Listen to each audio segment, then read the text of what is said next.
కళ్ళకు best friend వినుకొండలో the number 1 opticals Sriranga opticals RTC bus stand ఎదురుగా Jeevalayam complex Vinukonda. Eye checkup కోసం ఇప్పుడే శ్రీరంగ ఆప్టికల్స్ ని సంప్రదించండి.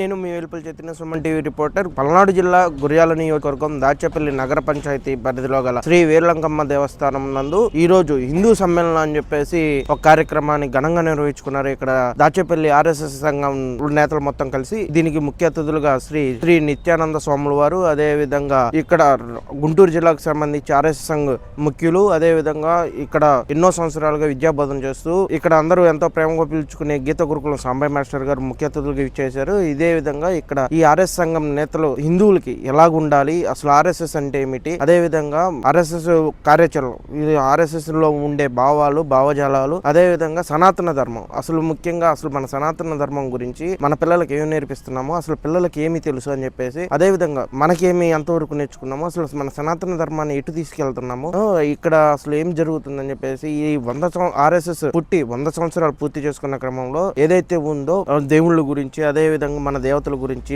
ఏదైతే ఉందో వాటి అందరి గురించి, సనాతన ధర్మం గురించి, ముఖ్యంగా సనాతన ధర్మంలో మనం చేయాల్సిన పనులు ఏమిటి, మన పిల్లలకు భావితరాల వాళ్ళకి ఏమి నేర్పించాలి అని చెప్పేసి ఇక్కడికి వచ్చిన స్వాముల వారు, అదేవిధంగా ప్రముఖులు, ఆర్ఎస్ఎస్ సంఘానికి సంబంధించి ఈ తరంతో అయిపోయేది కాదు, నేటి తరం కూడా, నేటి ఈ రోజులో ఉన్న బాలుళ్ళు కూడా రేపటికి ఆర్ఎస్ఎస్ కార్యకర్తలు, నాయకులుగా తీర్చిదిద్దాలని చెప్పేసి ఇక్కడ ఏర్పాటు చేసిన ఆర్ఎస్ఎస్ నాయకులు వాళ్ళందరూ తెలియజేశారు. అదేవిధంగా అనంతరం ఇక్కడ భోజన కార్యక్రమం కూడా నిర్వహించుకున్నారు. నేను మిగిలినటువంటి కానీ మనకు జన్మనిచ్చినటువంటి తల్లిదండ్రులు గురువులు. మీరు తొలి నమస్కారం ఎవరికి చేశారు? ఇప్పుడు తల్లికి చేశారు. తల్లికి చేసే నమస్కారం ఉదర నమస్కారం అంటారు. అందుకని అమ్మ కూడా కడుపు చల్లగా ఉండాలి నా బిడ్డదని అంటది. మీ 2 చేతులు మీ పొట్ట మీద పెట్టండి, మీ తల్లిని స్మరించి నమస్కారం చేసుకోండి. అమ్మకి నమస్కారం చేసాం, మరి ఇప్పుడు తండ్రికి నమస్కారం చేయండి. 2 చేతులు దగ్గరకు జోడించండి, మీ చూపుడు వెళ్ళి కింద పెదవికి తాకండి. కింద పెదవికి తాకారు. శని ఈశ్వర, నాకు జన్మనిచ్చినటువంటి నా తండ్రిని నేను ఎన్నోసార్లు దూషించాను, తిట్టాను, రకరకాలుగా హింసించాను. వాడు కూడా పదాలతో మాట్లాడేసి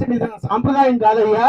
భారతీయ హైందవ సనాతన ధర్మ సాంప్రదాయంలో నా తండ్రే నాకు సర్వ బాధ్యతలు నాకు నేర్పించాడు అని చెప్పి, నాన్న నన్ను క్షారంలో నన్ను క్షమించరా. చిన్నప్పటి నుంచి నీ భుజాల మీద నన్ను మోసి పెంచి నీ కండీటిని సైతం రక్తంగా మార్చి నన్ను ఈ స్థాయికి తీసుకొచ్చినటువంటి నిన్ను ఎన్నోసార్లు వాడకూడని పదాలతో నిన్ను దూషించాను నాన్న అని మీకు తెలియకుండానే ఇప్పుడు మీరు క్షమాపణ చెప్తున్నారు. తండ్రికి చేసాం నమస్కారం, తల్లికి చేసేసాం. ఇప్పుడు నమస్కారం ఎవరికి చేయాలి? ఎవరికి చేయాలి? గురువుకి నమస్కారం చేయాలి. మరి గురువు ఎక్కడున్నాడు?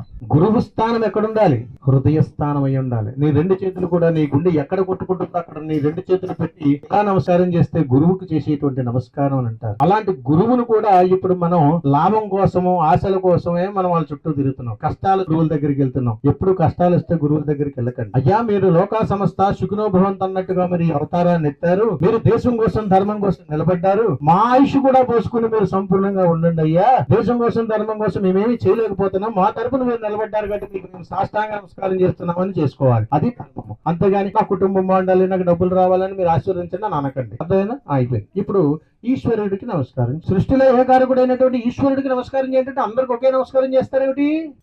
కపాలం పగలాలి కాబట్టి ఈశ్వరుడికి మహా ఇష్టం కాబట్టి కపాల నమస్కారం చేయాలని ఉంటుంది. అంటే మీ శిరస్సు మీద పెట్టాలి.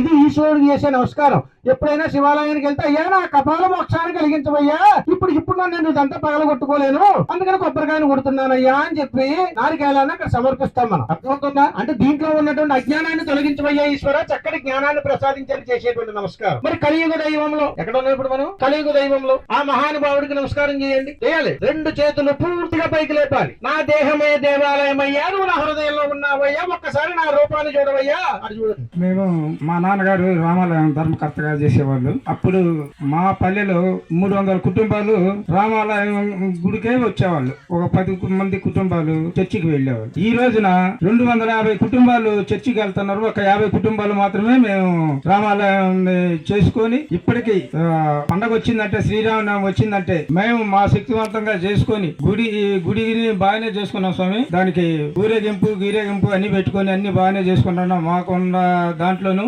ఏమైనా మా గుడికి ఇలాంటి స్వామివారు కానీ ఇలాంటి ఆర్ఎస్ఎస్ కర్తలు కానీ ఏమన్నా విరాళంగా ఇస్తే దాన్ని ఇంకొద్దిగా అభివృద్ధి చేసుకోవటానికి మేము ఇదవుతుంది. మాకు సంఘం తక్కువగా ఉందని తెలియజేస్తున్నాను సార్. ఈ అవకాశం ఇచ్చిన అందరికీ ధన్యవాదాలు.